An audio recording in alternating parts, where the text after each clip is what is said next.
Hi Dan, thanks for joining me today. We're here at the Enterprise 2.0 conference in Boston. We just finished a workshop on Organization Next, and a component of that workshop was scenario planning. And maybe you can give us a little bit of an overview as to why scenario planning is important when you're planning these type of enterprise social software initiatives. Well, a lot of times organizations have a bias when they're thinking about social software, right? They think that tomorrow is going to look just like today, and they're probably wrong.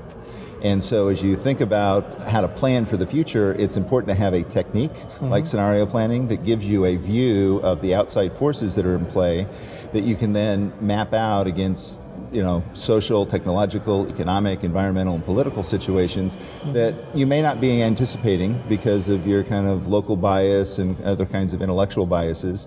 And it really forces you to think about the problem in a much more robust way that hopefully will give you more resilient plans, because as you think about how you work with people in the future, you only have today's model, and this really puts you in a different place to think about different models, different places in the world, different times. Now, who's involved? I mean, when you think of scenario planning, you might think of, well, it's going to be the senior management team, right? Because it's the vision, it's where the company's going.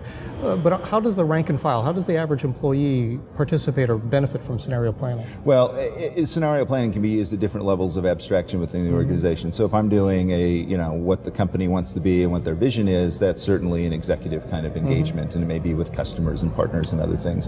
When you're thinking about how you do something like a technical implementation, it really is the outcome of scenario planning. They can be, you certainly want people involved in bringing in diverse opinions, but it's really the implication side of we thought about this in a way that perhaps made it easier for you to adopt it, or new innovative ways of thinking about how you work.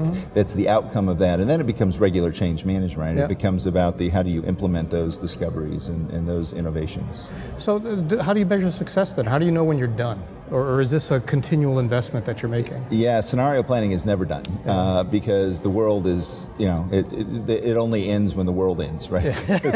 You're always looking, you're always looking 10, 20 years in the future because we never know, right? I mean, one of the analogies that I often use is, that the Romans never saw the Middle Ages coming, right? And so, and we have those same kind of situations today where we just can't imagine a future that's that different than what today looks like. But there is going to be a future that's very different, and this forces you into very different, sometimes very uncomfortable places. So getting started, where? Do you just pick a pain point, or where do you start? Well, you can start with, as we said, start at the very high end with what's the company going to be, but you can also start at a more functional level. Think about how do we work together? What's collaboration going to look like? I wouldn't start with just social media. I would think much more broadly, because you want to have a context.